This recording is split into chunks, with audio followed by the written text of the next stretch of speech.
Mary Brotherton, Yvonne Mason. We are with Midnight Publishing, and the name of our podcast is All Things Books and Publishing. Guess what we're going to talk about today? All Things Books and Publishing. Many things. I have been in the indie business for 20 years. Mary has been in the indie business since 2000. What? I can't. 2002. 2002.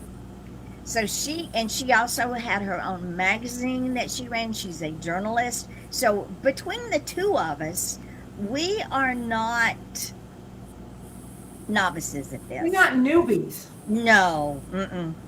We have had more roadblocks, more rejections, more stupidity in our professional career than Carter ever had peanuts in Plains, Georgia. And he had a lot. And he had a lot because he had a peanut farm. So there you go. So this morning we wanna. It's just Mary and I this morning because other people were too busy to play with us, but that's okay. We'll bring them on later. We want to talk Well, about this is a good time to say that we're going to have a special show Friday evening. yes, a very special show. Aaron M. Frakes, who his new book, his debut novel Manifest, is now live. It's an amazing book. I am so proud of him, so proud of that book. And we're going to talk briefly about him as we talk about things this morning. And I want to start the morning off with this. There is a truth, and that is some people are bothered simply because you are brave enough to be yourself. Think about that. That said, Yes. that segues into many things this morning, and one of them being that one of our authors who's in these reader groups, that's why I hate reader groups because, bless them, they don't have enough collective knowledge to even make it a teaspoon of wisdom, informed my author that she needed to add more to the description on the Amazon description page of her book Secrets. This is L.E. Ryan I'm talking about. So she emails me, and my response to her was those that do can, those that can't try to teach. I have a question. Yes, ma'am. L.E. Ryan, her Yes, book Secret. yes. Correct me if I'm mistaken, but it's awfully early in the day for me to be wrong. Hasn't her book been one of the top 5 best-selling books at Midnight Publishing from the moment it hit the launch? Exactly. 3 months in a row, if I'm not mistaken. Pretty December, close. January, and February, her book has been one of the top 5 at Midnight Publishing. So I wrote Linda back. She writes under L.A. Ryan, but her name is Linda. So I wrote her back and I said, this is your standard response when someone tries to give you unsolicited advice. And that is, how many books have you written? How many of those books have been published? And have you ever received any royalties for any sales for any of your books? Because have they sold? If any one of the answers to those questions are or no or I'm working on it, they're not an expert. No, They want your life. And they're jealous of what that you're doing. happens all too often. And you and I know someone who kind of turned on me when I started getting a little more successful with my books and with the charity that I was managing. Yes. She couldn't handle my success. So how's she going to handle her own success? She can't. It's And impossible. I want to say something about success before we get on to back to Go Linda ahead. again. You had said this before, but it clicks in my head often. The minute that you turn your manuscript over to Midnight Publishing, you've already taken your first step towards success. Yep. The minute that book is out of your hands, you don't have to worry about your success. you are successful. You've done something. I think we talked about this last week. Only 5% of the people who talk about writing a book ever actually do. Very true. So, maybe it was 0.5%. I can't remember. Very minimal. But very small amount of people out of, let's just say is 5%. So out of 100 people, there's only 5 people that are going to actually follow through and get their book published. And on top of that, even less than that, get out there enough to make more than 1 or 2 sales in a lifetime, because several things happen. Either they don't know how to market, or they don't trust their publisher like our authors do to take care of them, and been in this business a long time and knows how to market, knows the demographics, knows the trends, knows how to take new technology and make it work for my authors, or they give up because they get discouraged. Writing is, if you're a committed writer, if writing is your life, like it is mine and Yvonne's, it comes easy to actually write the words on the paper. That's minor, but writing, and then you've got to get, like, I'm working on my book. It's a combination journal and how-to guide, The Journey with Angels. It's a bitch. It's more trouble than I remembered it being. I mean, I've already published it. I self-published it a couple years back, about 5 years ago. But I wrote it all in the publishing program that I used. Now I've got to take that and convert it back into Word. And while I'm doing that, I'm finding all these mistakes. Which is fine. That's normal. But you've got to make sure it looks right, which is where Yvonne comes in. You just write it according to our guidelines, and you're fine.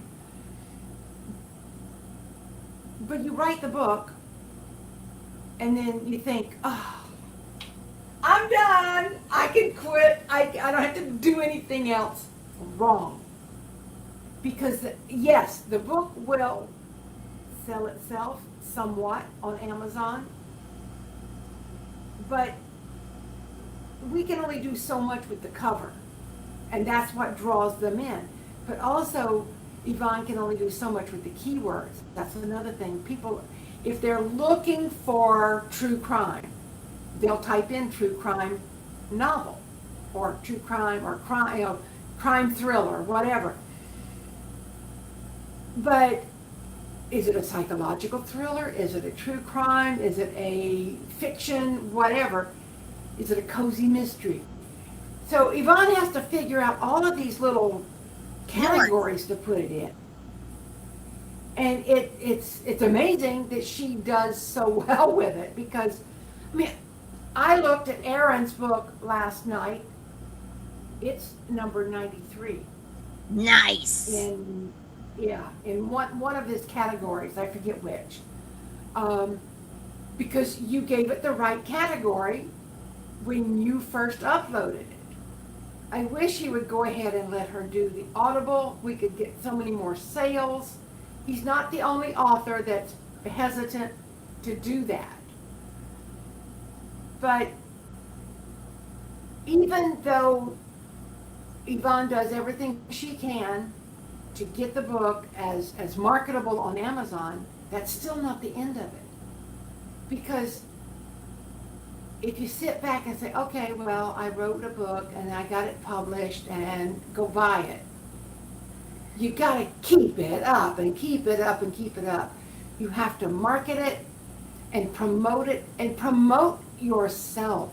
Because you're the brand. And I know it's hard for some people. They're shy, or They've been taught all their life, I can't brag on myself. Well, there's a difference between bragging and stating the facts. And as long as you don't do it in a arrogant way, nobody's going to say you're doing anything wrong. You just have to keep doing it. You can't do it once and forget about it. It's not a one and done thing. I didn't mean to interrupt, but I just kind of got on my soapbox there. Hey, no, because this is all true. And ladies and gentlemen, what we do here that I can promise you no other publishing house does, none, is when you come on board with us, we do everything from the graphics to your children's and graphics books, to the covers, to the editing, to the formatting, to the publishing, to the marketing. Daily. I am every day I'm either doing books and or marketing. If I don't have any books, I am marketing your book. I have several programs. I create 7 to 11 second videos. And I'm going to tell you what, those videos work. Nobody else does that. Not even the big six. They don't do that. And folks, let me tell you, I know you've got to have at least 24 authors now, right? Yes. Do you know how many books we have combined? Over 100. Okay. That's 100 7-second videos. So that's 700 seconds. But it takes more than 7 seconds to create a video. She probably spends, I'm guessing, 15 minutes to half an hour on each video. Then I have to put them up on all the social media sites. And she's got more than 24 social media sites. I mean, we've got Facebook and Instagram and TikTok and LinkedIn and YouTube. Those are the 5 big ones. But we've also got Mastodon and Blue Sky and Substack. and all this podcast. If there's a platform that takes the video, it goes out like on YouTube. If it just takes the audio, she puts that out too. It's on Apple, iTunes, iHeartRadio, Amazon Music. I can't even fathom all the places. And Yvonne's been doing this for so many years. She's got a rhythm to her that she just does it. But think about this. She's making 7-second videos. She's making 100 videos for each book. Plus. She's doing promos for Midnight Publishing because we're doing a campaign right now of all the countries that we're in. We are in over 120 countries. And we're in the process of creating the posts and creating the videos so that it's our way of saying, hey, Ghana or France or Trinidad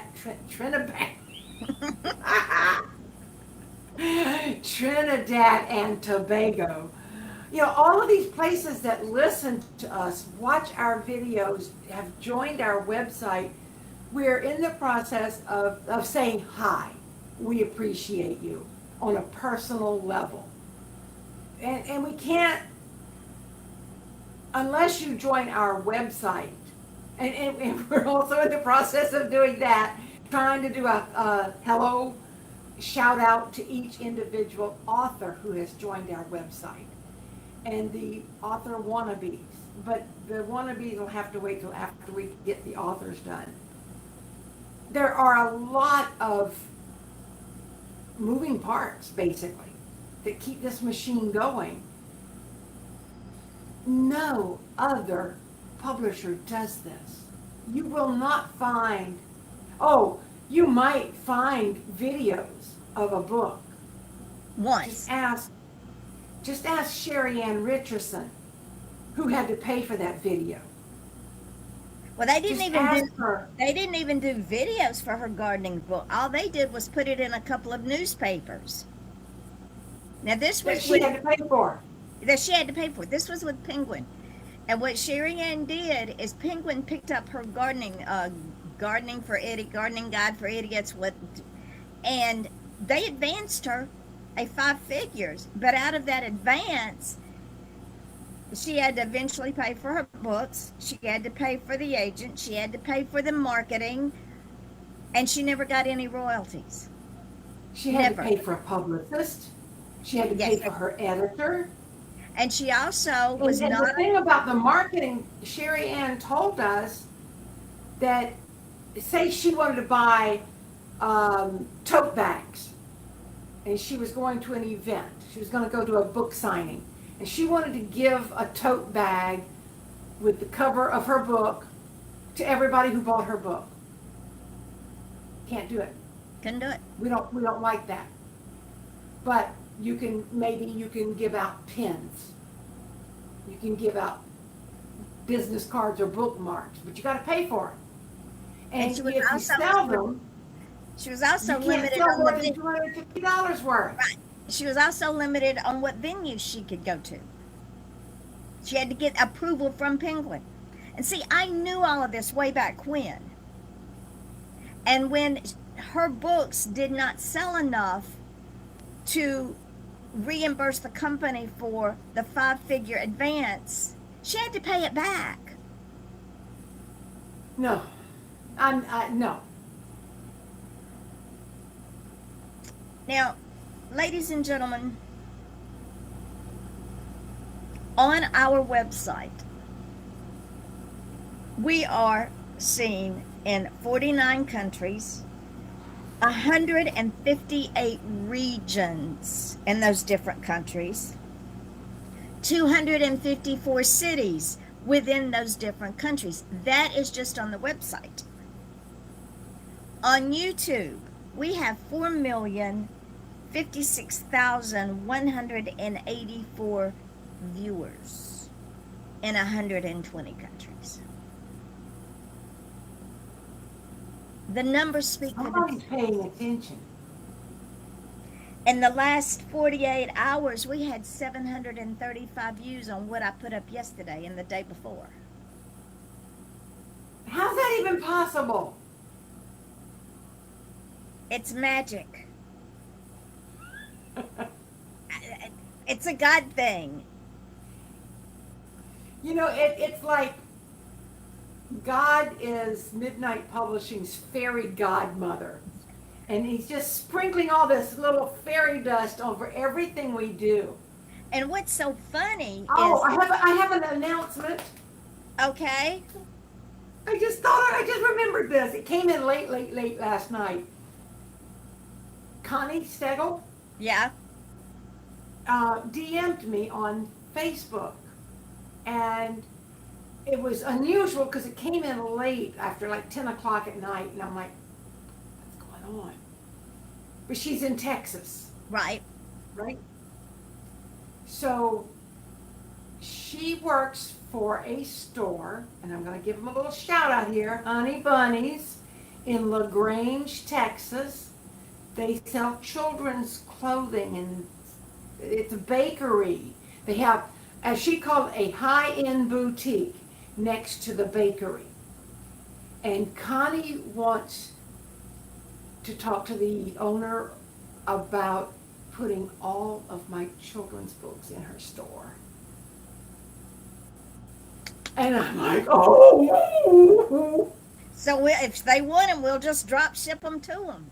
That's what I'm thinking. We can maybe, hopefully they don't want to do consignment. That's not the best way for They me. need to outright buy, and we'll sell them to them. They need to buy them at a wholesale price, and you can just drop ship them. And also, I don't know if Aaron told you this. He did, and I explained to him how we could do it.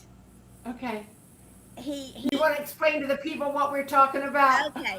Aaron last night emailed me and it was a twofold email. One was about the audio that we keep going around and around and around like a dog chasing its tail. I will eventually win. I know this because I'm a very patient person, and I will eventually win. Aaron doesn't know this yet, but he will, because Yvonne does not take no easily for an answer, especially from men. Anyway, that being said, he has a friend that approached him at work, and this friend said, I would like to buy your books at a discounted price, not one that won't make you any money, but I want to be able to sell and give these books as gifts. So Aaron says, what do I do? So I sent Aaron what it cost him to buy the author copies, and I said, but that per book, but that does not include shipping and handling. This is the retail price for the paperback. This is the retail price for the hardback. Now, find out how many your friend wants. I will drop ship them to you when you pay the invoice. Then I will teach you how to incorporate your upcharges into what you charge him, and you still make money. I And probably the guy blew- still gets a discount. and the guy still gets a discount, but it probably blew But his. how cool is that? His coworker is so excited that he knows a published author Yep. that he wants to buy 10 to 15 copies of the book to give away and say, I know this guy. And that goes right back to this 5% thing. right. His own brother, Aaron's own brother, they grew up in the same, they're both my sons. I know exactly how they grew up. They grew up the same way, with the same mother reading to them and teaching them how, I mean, they both love to read. But the older one says, you've done something I could never do in a million years. You've published a book. And he is in awe of his younger brother. And it blows Aaron's mind because he's never felt this kind of admiration before. And he told me last night, I'm waiting for the other shoe to drop. I said, well, when that other shoe drops, it's going to be with your second book, which he's already like 6 or 7 chapters into. I said, and it's going to be a bigger drop, and it's going to be even more amazing. Now, this young He man, said, "Look, before you finish, let me give our listeners the backstory. This young man wrote this first book 10 years ago and sent it to one publisher, got rejected, got up in his feelings, and went and hid in a cave and said, I'm not doing this anymore. Yep. And so when his mother decided to relinquish her books and let me do what I do so she could do more and not stress over it, she finally talked him into coming on board. So when I finished his book and I told him, I'm putting the book up today or tomorrow and we'll start promoting it. Oh, will it go live then? No, honey. No. It's a marketing strategy. It goes live on the 28th. We're going to pre-market this book. We're going to pre-order from Kindle. Oh, he said, I thought I was just going to write it, put it on a shelf and forget it. I said, oh no, now it's time for you to put on your big boy panties, step up and get on social media. Because he hates social media, but he's done it. And the proof is in the pudding. This month alone. I know that he sold 8 pre-orders, right? And then the day it launched, he sold another 7 or 8. And now he's got this guy saying, I want to buy at least 10 books. Well, he's already sold 7 just in the 4 days of this month. Yeah, I mean, he launched it on the 28th of February, and he was Midnight Publishers' 3rd largest seller. For February. In one day. In one day. So, we make magic. Yeah, and that ahead. is largely because of those videos that you created. Yes. You created some amazing videos. And I know there are people, because I've heard the murmurings, that go, that guy doesn't look like the character in the book. Oh, okay, fine, whatever. Or it doesn't sound like I think he should sound like. I don't care. You know, I was extremely disappointed when I first saw the movie Jaws. Yep. I had read the book, loved the book, and then I watched the movie, and I'm like, no, that's not what Quinn's supposed to look like. No, that's not how Quinn acts. No. I mean, The Godfather, same thing. You read the book, and then you watch the movie. You cannot make there is absolutely no way to get the images out of my mind and your mind and the author's mind to all sync up. We can all read the same book and see different pictures. It's a different perspective from each reader. And also, Mary, what your naysayers are trying to do is create an inner saboteur because they're frustrated. They haven't been brave enough to be themselves. There is nobody making videos of what they're doing. No. And see, ladies and gentlemen, you're making videos for us at no charge. Exactly. And they're not cheap. No. And Aaron has a friend similar to Linda Ryan's friends who keeps telling him, well, I really think you should do this, and I really think you should go back, and you need to get a different cover, and you need to do this, and you need to do that. Why don't you blah, blah, blah, blah, blah, blah. And once again, this man has no books completed. He has spent more time getting the cover of his book by a paid author or artist than he has writing the book. And then when he gets it written, he doesn't know what he's going to do with it. And it cannot come to midnight because it's erotica. So he can't just jump on board with us. No. And Aaron even told him, he said, if you would just tone down your spice a little bit, you could get it published with Yvonne. He says, but the spice is the best part. In his mind. In his mind. He is a legend in his own mind. Ladies and gentlemen, this is what we preach.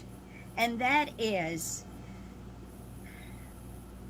when someone is writing a book, you have to learn how to think outside of your little mind and your little box.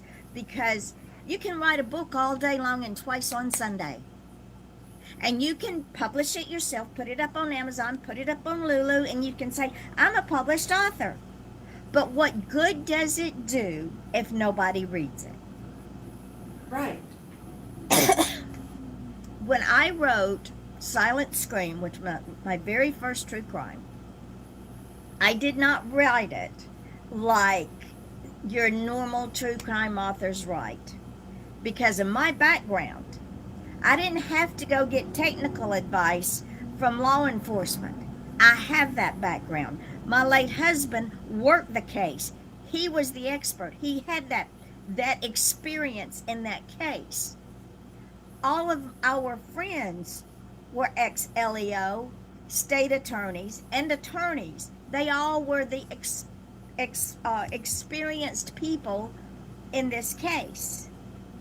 So when I wrote that book, I'm going to tell you, I got some feedback that bordered on ugly, very ugly. My response was, then this book's not for you. Yeah. LEO loves it. So let me tell you what happened because of that book. I got a phone call and an email from a gentleman in France whose wife had been killed by a serial killer. He wanted to understand why. He and his crew came from France and did a documentary on my book before it was even out there. That was the very first time I appeared on television. It was in France. When he left, he had a better understanding of a serial killer's mind. The second time, on a whim, because what's the worst that they can say is no, I approached Investigation Discovery, told them about the book, told them what it entailed, and the next thing I know, I'm on Investigation Discovery 4 or 5 times about the same book. Yeah. Then I get approached by a crew out of New Zealand about the same book. Now, if it had been written, watered down to suit the 1 or 2 people that didn't like the way it was written, that opportunity would have never presented itself. No, because you wrote it raw. Yes, it's Because very. it was a raw story. Curtis was watching YouTube the other day, and he'd rather watch YouTube, I think, than anything else.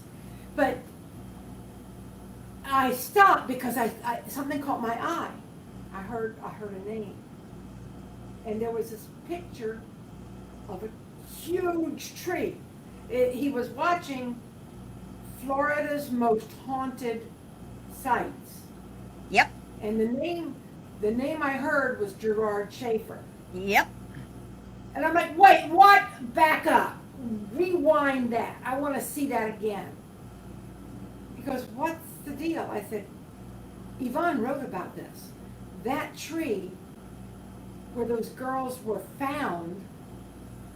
That were found in the Yes. canal. Yeah. But But- they were in that park. People go to the tree near the canal Yep. because that's as close as they can get. And it's a tourist site now. Yep.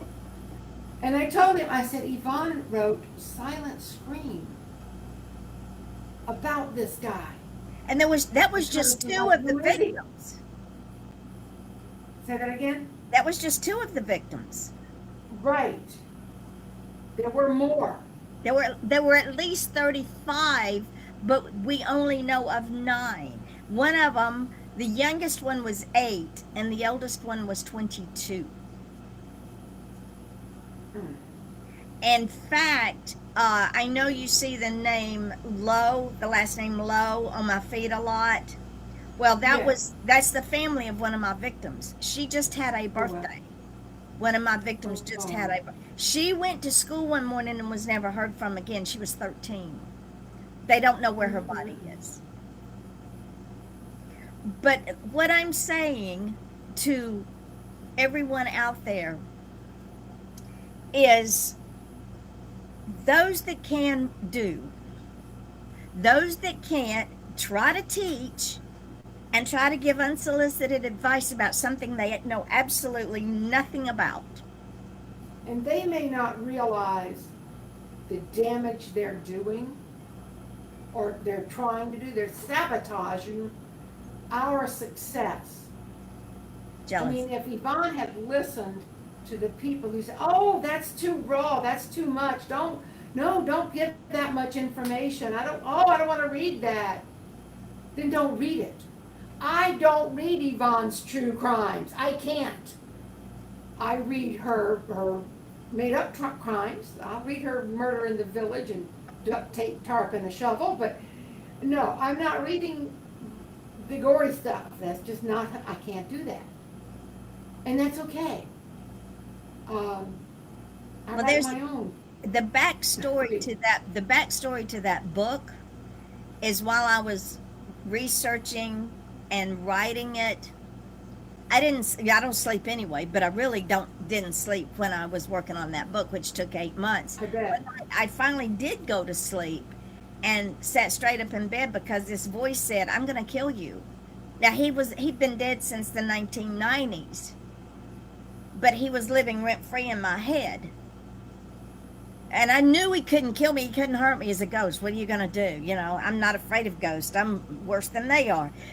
But it's just, it's the fact that when he was alive and anyone tried to write that story, he threatened to sue them. There was a journalist that was going to write that story. And he said, "If you do, I'll sue you." So I'm pretty sure that God maybe had a plan that that story wasn't meant for anybody but me, because I wrote it because I wanted the reader to feel on some level what those girls felt, Yeah. knowing they were going to die. So if you can't handle my true crime, it doesn't bother me. She's got plenty of other stuff out there to read. Absolutely. Her dramedies are to die for. Oh, and on my YouTube channel, there is one of those investigation discovery episodes. Also, I've watched it. also on my YouTube channel is where I take friends of mine to the crime scene there on South Hutchinson Island. And I also take a reporter to the crime scene at Oak Hammock Park. So that's Silent Scream. There's two more out there. It's called The Last Rites and Justice for Cindy. But again, had I listened to people who don't have the courage to step out, don't have the courage to understand they're the brand, and don't have the courage to fulfill their dream, then I wouldn't be here today. I would have quit a long time ago. And this is what we tell our authors. Got something from another author the other day. And this is going to segue into what we're going to talk about on the 10th. She got a email saying, we can help you boost your sales with paid marketing. And she said, no, thank you. My publisher takes care of all my paid marketing. I love that. But you have to understand, ladies and gentlemen, that you cannot allow other people to be your inner saboteur. Any artist out there that says they don't have some lack of self-confidence, because that's just who we are, it's part of our makeup, they're lying, because it's there. And people that want to tear you down because they don't have enough tenacity to fulfill a dream, just like this guy who's still playing around with his book. He's paid somebody to do a cover that I can promise you probably is not what he really wants. They don't have the guts to put themselves out there. And this is what we tell all of our authors when they come on board. They have to come on Facebook, because that's where the magic starts. They have to send me a headshot. They have to send me a bio, because that goes up on our website, because they are the brand. And if you don't have, fake it till you make it. Because if you don't have that tenacity, you will never get beyond putting it in a file on your computer and being frustrated. Am I right, Mary?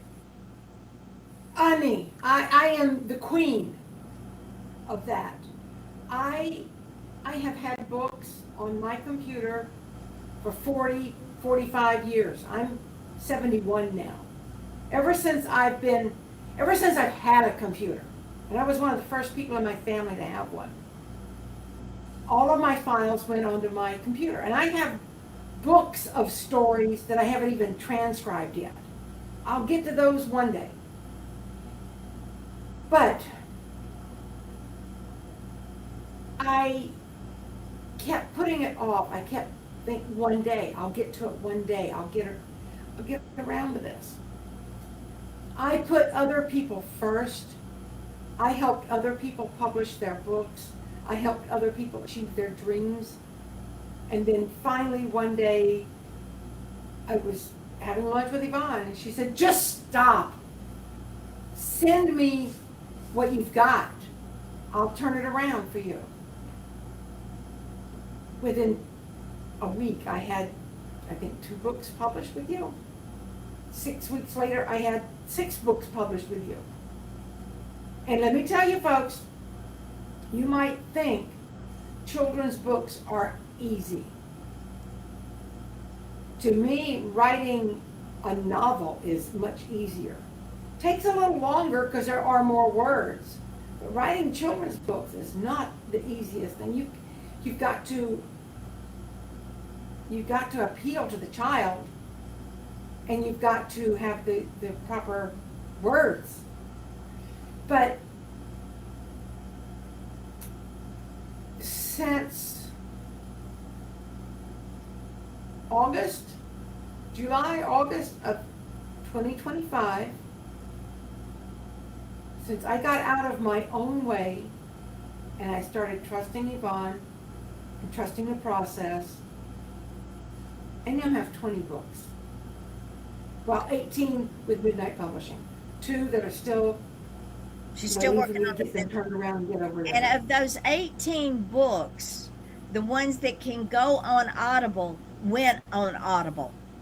Now, I know, ladies and gentlemen, I understand your angst. I get it. But I also know that I embrace technology. Had I not embraced technology way back when it was DOS, I would still be sitting here with my very first manuscript, which was handwritten, not even typed, handwritten, and never published. When I first started in this business, there was no resources for indie authors. The only publisher we had was Lulu, and that was hit or miss. And you had to buy your own ISBN numbers.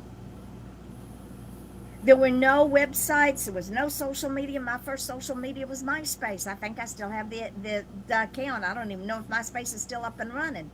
But there was I nothing. don't think so. There's nothing as to what we have now. If it wasn't for Amazon coming to me and saying, okay, we know you got books out here. Would you be willing to be one of our beta testers and help us with this? Because we want to make it accessible.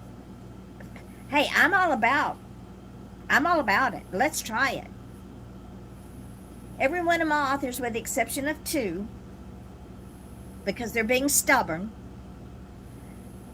if their books can go on Audible, as soon as the Kindle version goes live, this is how easy it is. As soon as the Kindle version goes live, Audible pops up and says, hey, I'm here. We're ready for you. I go in and I check every voice that is available that Amazon keeps putting more up. And I find the right one for that particular book. I take this voice and run with it. I go check it out. I say, fine, done. Boom, I go back, I put a price on it, and in about 2 hours it's ready. It's available. And I can tell you, the books of mine that are on Audible, the voices are perfect. The 2, well, actually there's 3 that I think are absolutely perfect. The other ones, whatever. The Lizard Patrol, the voice of that southern cat is just, he just melts my heart. And the southern girl in Ramonda's story, beautiful. And that debonair voice that you chose for Steep Steps. I couldn't have picked a better voice if I was doing it myself. And you got to remember, some of your books were some of that beta testing. And what people don't understand is the more I use that program, the more the program learns. And the more the program becomes conducive to my needs. So, case in point, I want to add this in. People talk about AI. They don't like it. Or they'll take it one way or the other. This is a smartwatch. And the reason I have a smartwatch, 2 months ago I had a heart attack. For the last 6 weeks I've been struggling to find cardio rehab close enough to my home that is covered by my insurance. And apparently it doesn't exist. I can drive for an hour 3 days a week for an hour and a half worth of rehab that I can't do yet because I'm still regaining my strength. So my husband said, let's skip the cardio rehab. Let me buy you a smartwatch. This is nothing but AI. And I'm learning what it means. I'm still trying to figure out all the little gizmos and gadgets that are on it. It will check my blood pressure, I think. No, it does an ECG, but it won't do the blood pressure. But it checks my body temperature. The beautiful thing is, if I fall down hard, I can call 911 from my watch. Because, I might have my phone in my hand, but if I fall, where's that phone going? Whoo, across the room. So this way, I don't have to do like my mother did and crawl for 20 minutes across a 10-foot floor with a broken hip. And if I should have a heart attack and need an ambulance, I can just press a button and call them immediately. And then it will alert my husband that there's been an emergency. So it's a safety measure for me. But it uses AI. And nobody thinks twice about these things. No. Nobody bats an eye when they get in their car with their key fob in their purse or their pocket and they press a button to go somewhere. AI. And why do we question AI? I get it. I understand. There's a creative process that, and I know an artist who has stopped creating art, and he's changed the kind of art that he does because people were emulating him. Flattery is the biggest form of. Imitation is the greatest form of flattery. That's what I'm trying to say. The Audible books, I haven't sold a lot of mine in Audible, but I've sold a few. And those books have helped people who can't read. Either they're dyslexic or they have another learning disability, but they want to hear the stories. And we have an author who has a son who can only listen to books. So there are a lot of reasons to do the Audible. And if you do the Audible with Midnight Publishing, with AI, it's out there like that. It's quick. And it costs you $0. You're not spending thousands of dollars that you're not going to be happy with, and you will never recoup it in sales. And you can't go back and say to the voice artist, I don't like the way you did this. Would you do it over for me for free? No, they'll do it over. They might say, well, sure, I can change my inflections, or there's a different also in what we call a straight read, which would be as if I'm sitting here just reading my book to you. A lot of people, and the two holdouts that we have, both of them happen to be men of a certain age, but they both want cinematic storytelling. They want the book to sound like you're listening to a movie. They want to hear the footsteps. They want to hear the clash of the swords. They will, or at the very least, they want to hear each character in that book with a different voice. I know one of them said, well, even if they just soften their voice for the women. To me, that just doesn't sound right. Because most women don't have a soft voice. Not me. But, these guys have their own idea, so they're holding out till they have enough money to hire it done the way they want. For what purpose? They're missing out on sales while they're waiting. And just because they have a cinematic book read, that doesn't mean the sales are going to go through the roof. I learned a long I time would ago. prefer to have my stories out there Exactly. than to have them out there a specific way. I learned a long time ago that if you are starving and somebody offers you a half a loaf of bread and you say, well, it's not a full loaf, so I don't want it, you're going to die from starvation. Yeah. It's that simple. And likewise, if they offer you 2 slices of bread and you say, well, where's my ham and Exactly. lettuce? I don't want it Or without that. I need mustard to eat a ham sandwich even. Beggars can't be choosers. And it's not that we're begging. We are not begging anybody. No. Yvonne and I have enough to do without anybody else giving us more work. And we operate Yeah. with no budget and no money Yeah. because We our do what we authors, do. our authors get every bit of their royalties. I don't keep Yeah. any of it. Neither does Mary. And she will tell you, they get paid. Yeah. I just got a royalty check for December, and I Yep. was very happy. So you should never look a gift horse in the mouth because that opportunity may never roll around again. And that brings us to our topic for the day, and that is, and we get kickback on this too, but again, you're the brand. And that is, when we put you up on Amazon, the first thing you need to do is go to Author Central and build you a page, and Mary will tell you why.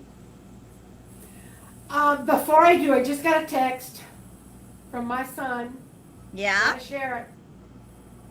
I just had a very organic opportunity to tell our purchasing agent in the office about publishing a book. She ordered one on the spot and asked if it was okay for her to pass it along to the other office workers so they can show their support. I think I just sold another 5 or 6 books. I will check in a little while. Nice. That, he works in a company that had, I think I told you 25 or 4,500 people, I don't remember exactly. It's a big company. And his boss asked if he could invest in his book somehow. No. And there is no investment. And he told him, Aaron told him, well, I have a publisher, I don't need any investment because this guy wants to recoup money from it. Yeah, no. And he was like, no, that's not going to work for me. But thanks for the offer. You know, it's good to have this kind of interest in your book. Yes. Now, let me tell you why it is so important to have an author page on Amazon. And I don't know how all the intricacies work. I know that when I first started self-publishing, the first thing I did was create an author page. And every book that I self-published went onto that page. There were only 2. When I gave those books to Midnight Publishing, I unpublished them from myself, which that has to do with the ISBN. So you go to Amazon right now and you just type in Mary Brotherton. 9 chances out of 10 you're going to get my name. There are a few other Brothertons, some are Marys, and there are some that aren't Marys, but those names will pop up too. But if you type up Mary Brotherton Books or Mary Brotherton Author, my author page will pop up with all 18 of my books. And that's what I gave Connie Stagel last night, was the link to my author page to give to her boss, so she can go and find out if she wants all of my children's books or just 1 or 2. I convinced my son, and I've been working with Gwendolyn Law to get their author pages up. And I think that was what he was concerned about, getting his rights back. But I think what happens is Amazon, it may take a day or two, they'll trickle his books over to his author page automatically. Once they find out who he is and what he does, it'll all work out. Because I don't do anything. I write the books, I send the manuscript to Yvonne. I just sit back and wait for the royalty checks. That's not all I do, but that's one of the things that I don't have to worry about. Once I get the manuscript into her hands, the book goes live on Amazon and it populates on my author page like magic. It kind of blows my mind that Steep Steps is still considered my most popular book. I don't know why. It hasn't sold the most copies. I think Ramonda's or... But you got to remember, if people just go look, it pulls it up in the algorithms. Yep. And that's another thing, ladies and gentlemen.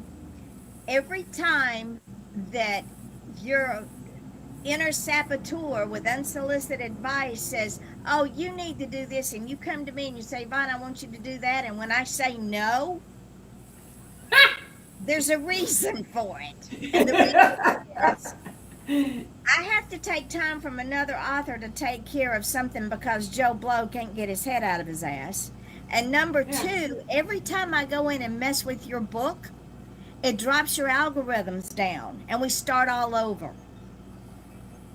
Yeah, and I had asked Yvonne, I wanted her to change out the cover for Ramonda's extended warranty because it is listed, it's no longer, but it was listed for quite a while as Amazon's #1 new release.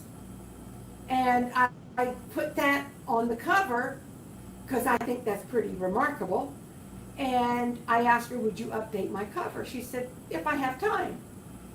And then she started thinking about it. She goes, no, because it's still in the top 100 exactly where it is.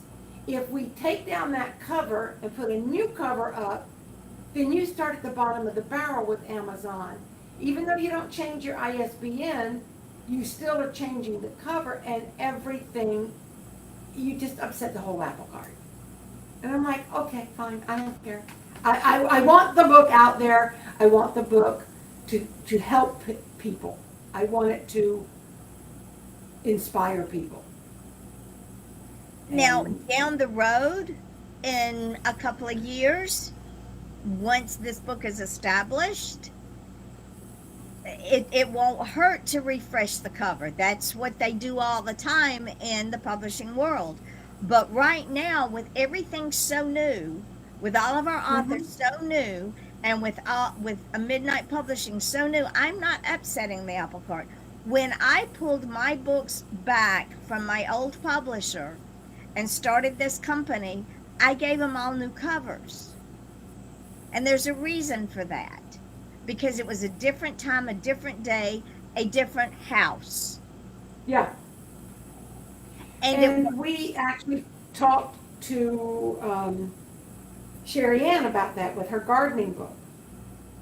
If we take her gardening, because the gardening book she wrote with Penguin, that she only got 3% royalties on. And never got paid. And had to pay back thousands. If she co-wrote it with another author. So if she takes just the parts she wrote and sends them to Yvonne, Yvonne will create a new cover and it'll be a new book, new ISBN, and it'll just be under Sherry Ann's name. And what we will do is we'll do it in a series of books, so it's not one big fat book. And she'll get the other 67% that was due her. Absolutely. We are a unique house in that we don't have, we have standards, but we don't have boxes. And that is because ever since the day I was born, I've been a free spirit. Yes. I know there are certain rules that with Amazon I have to follow. There's no leeway. Because if I don't follow them, Amazon says, "Are you stupid? Do you really want this book up? If you want it up, you got to do what we ask you to do." Those are the rules I follow. And I follow them very strictly. I even have fought authors over having to follow these particular rules. However, how I choose to run the business, do graphics for my authors, do book covers for my authors, as long as they meet Amazon's requirements, we're good. We do not do children's books like everybody else. Why, you might say? Well, I will tell you. And this was the question that I asked Mary. Do you want to blend in or do you want to stand out? We are trendsetters here. We are not trend followers. There's no one else doing 7-second videos. No one. There's no one doing the children's books like we do them with the graphics that we use, which look like photographs. Even the If I Could Be a Mermaid, those are graphics that you're not going to find if somebody draws them. And Mary will tell you because she worked a long time trying to draw the graphics for that book. I tried to draw them. I had several illustrators work on this book, and they flaked out on me. And unfortunately, this is it's a known thing, a known entity in the industry. That children's book illustrators are some of the flakiest people out there. And folks, if you're listening and you're a children's book illustrator, I'm not directing this at you specifically unless you're one of my people, but you know that some people, I had a woman, she was really good. I was willing to pay her well up front and then pay her, in increments. Like when you're building a house, Right. you pay a little bit at the beginning, you pay a little along, then you pay a lump sum at the end. I was more than willing to pay her to do her work because she was just that good.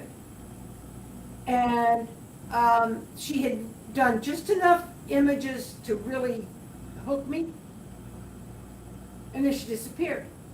And I reached out to her after about 6 months and I said, "Hey, I'm just checking in. How are we doing with the illustrations?" She goes, "Oh, I've had a change of heart. I really don't want to be known as a children's book illustrator. So I'm not going to do your book." I said, "But we had a contract." "I know, but since you hadn't paid me yet," I said, "I hadn't paid you because you hadn't given me your payment requirements. You didn't give me an address to send a check. You didn't give me a email to Venmo you or whatever."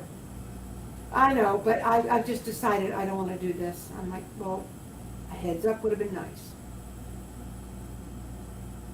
But I'm not the first children's book author who has had that same story. They just decide they don't want to do it, and they don't bother to tell you. And with children's books, putting children's books up on Amazon, and Mary will also tell you this from experience, it is a challenge on a good day. It is an impossibility on a bad day. It can make you pull your hair out unless you understand the formula.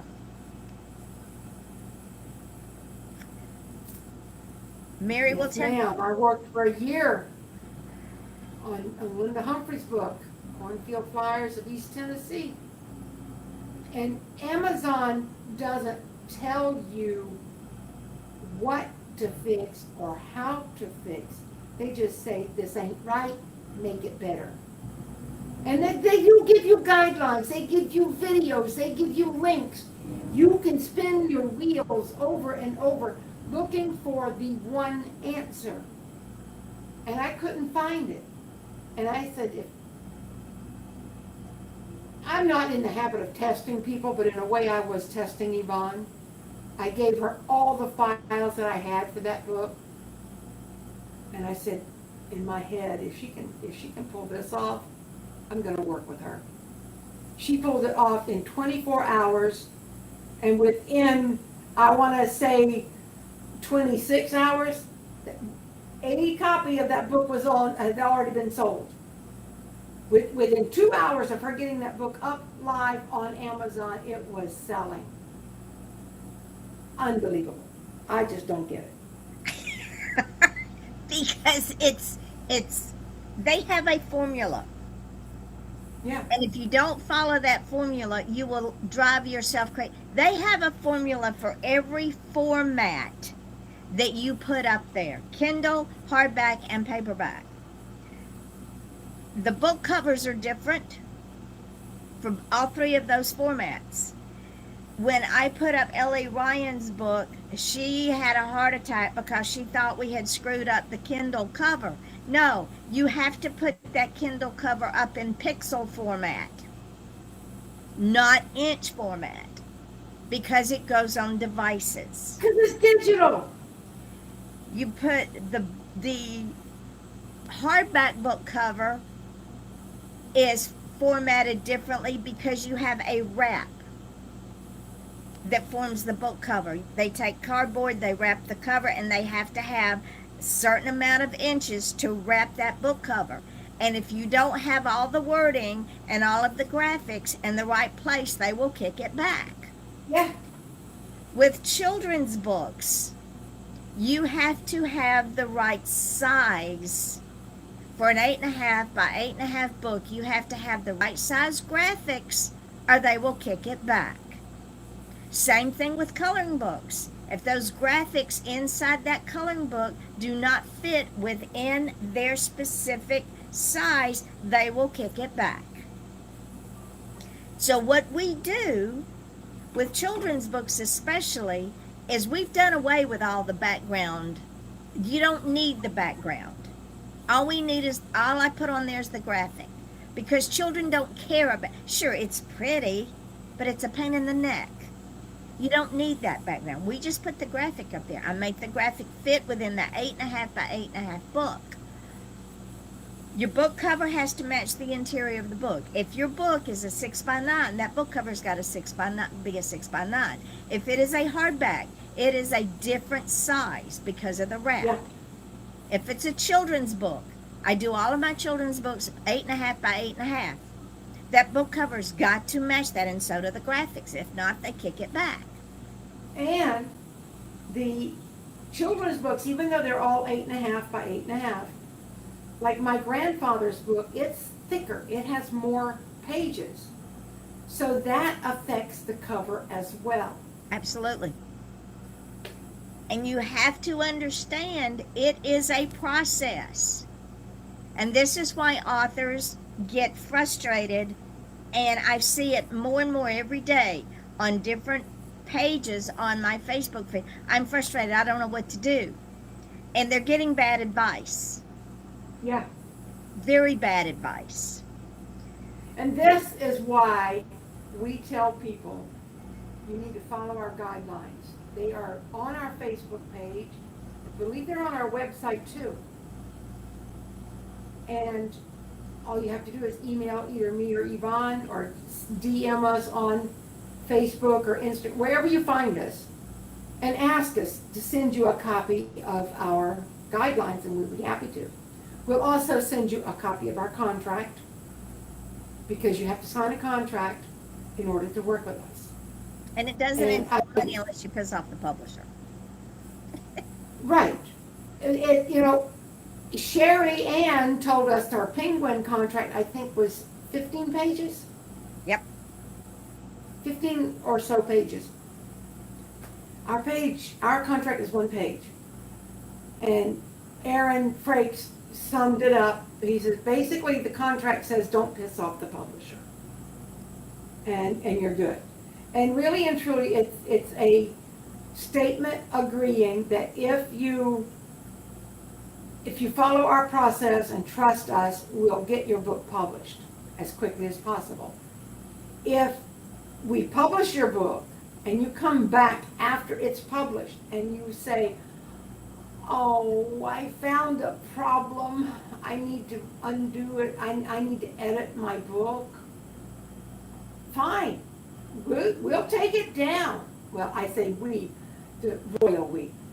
We'll take it down, and you have to pay $50 for the privilege of having us take it down and put it back up for you. And understand, Because everything's been done for you up to this point for free. $0, no charge. You start dinking around with it. First of all, you're going to mess up the algorithm. Second of all, you're going to go to the bottom of the pile. Thirdly, you'll get, Yvonne will get to you when she can get to you. well, Because- and fourthly, Mary, what happens is the more you mess with something, especially a manuscript or book cover, the more likelihood it's going to get screwed up worse. Now, that brings us to something Mary and I talked about the other day that she's probably going to bring up on some of her Q&As. Yes, there's typos in books. Guess what? We're human. The Big Six does it all the time. I can't tell you some of the well-known authors, Stephen King being one of them, that has misspelled words. And they go through editor after editor after editor after editor. Harry Get over Potter. yourself. And when somebody says, well, I read the book, it was an interesting read, but there were some typos. Big hairy deal. They're not that important. And if it doesn't ruin the structure of the book, who cares? People that make those kind of statements are inner saboteurs who have nothing else to do with their lives but destroy yours because they don't have it. You don't find, I would say less than 0.5%, Right. maybe not even that many, of published authors who go around finding fault with other published authors. The people that find fault with published books are typically not published themselves. And I am living proof, because there was a time before I published my own books that I made it my business. If I found a mistake, I'd point it out. I might not point it out to the author or the publisher. I never felt like I needed to go that far. But I would take a photograph of a red ink pen pointing at the mistake. And I've printed them out in poster size. I've got 2 of them hanging on my wall right here on this wall. And I've got others in rolls, in tubes waiting for me to bring them out. I just haven't bothered. Because now that I am a published author, I understand the process.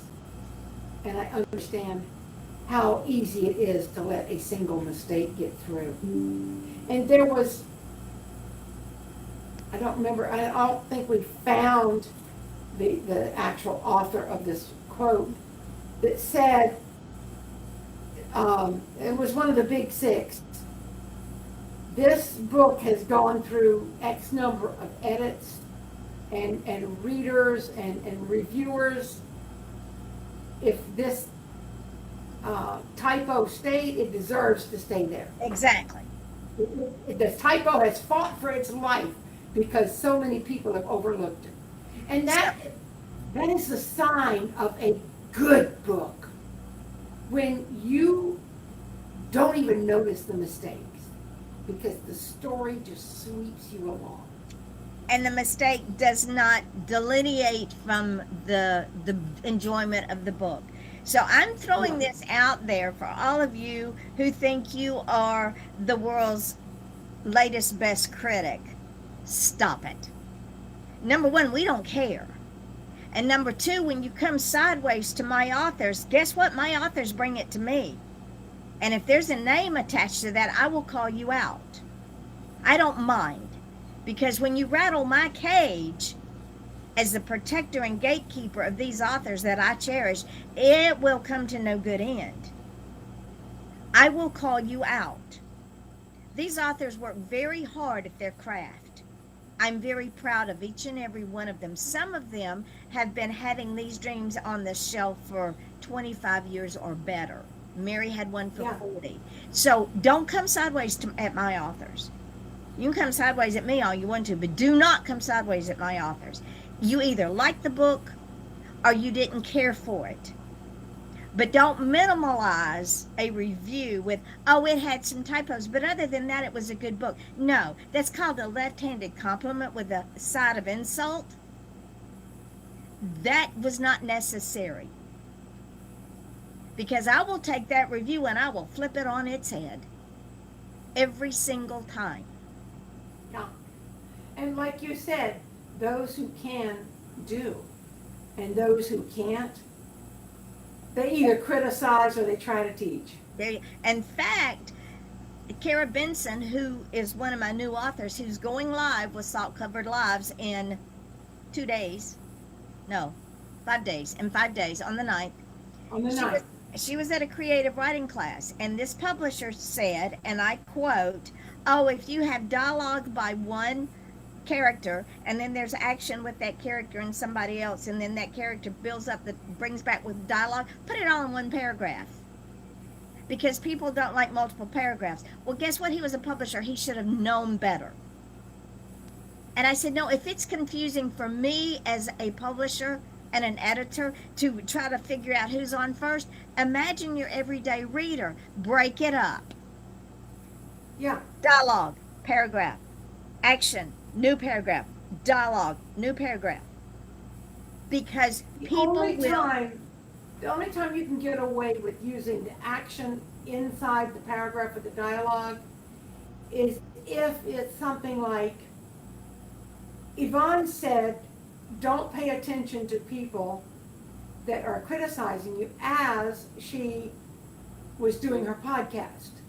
And Right. Then she said so-and-so.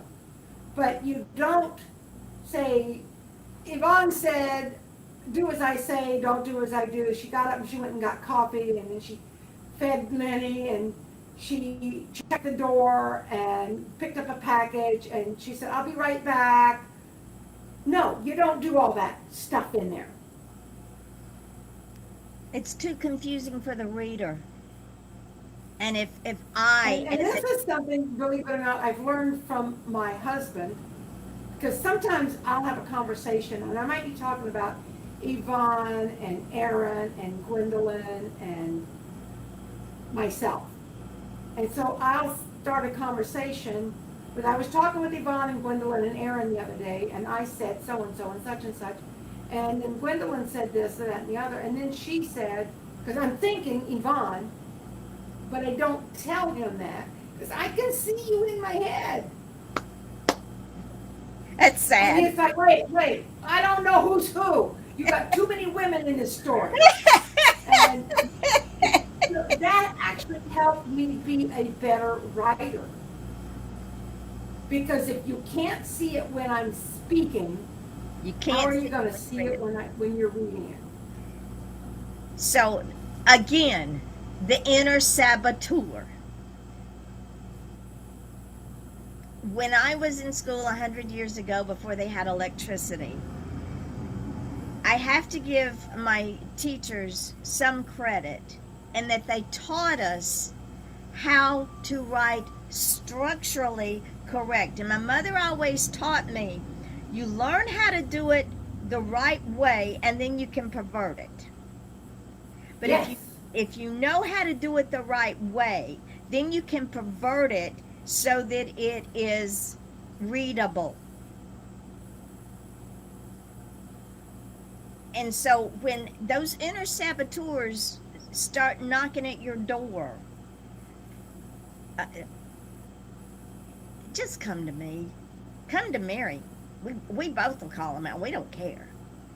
I eat those people for brunch. And that's why we're going to have the next Tuesday, the class on scammers and predators, and predators include these people that want to be the next world's best book critic. I go see movies that have gotten bad reviews because you know what? That's their opinion. And opinions are like everything else in this world. Everybody's got one. You know what my grandmother used to say? What's that? Opinions are like a special part of your anatomy that you sit on. Everybody has one, and everybody's stinks. So it's not fact. And they're no good to anybody but the person who has it. It makes them feel important in your world. Don't let them take up space in your head rent free. Because when you start second guessing yourself, they've won. Aaron just texted me again. He said, I guess I should stop talking about my book at work. I think all the English speaking people there already know about it. He works with a lot of Hispanics. I said, you don't stop talking about your book until they tell you to. Exactly. So when they come to you and say, I've heard about your book. Talk about I know. Talk about it. So everybody that he knows and his, I mean, there's at least 2,000 people in his company. And they are all so excited to know him because he is a published author. There's not another one in the entire company. His supervisor asked his permission to put it in the newsletter that goes to the entire company. See? Perfect. So we're gonna close on that account because I have to go bowl again on Wednesdays. This is almost over. Oh man. And we will see you all Friday night at 7:00 right here with Aaron, and we're going to talk about his book, talk about his characters, talk about his book that sucked me in, and I don't even like sci-fi, but this book sucked me in. So that's when you know you've got a good writer. Exactly. And this writer just needs to trust the entire process. The entire process.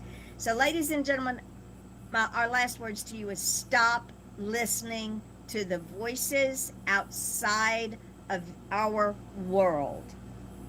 They're inner saboteurs, and they are not happy that they have not fulfilled their dreams, so they want your life.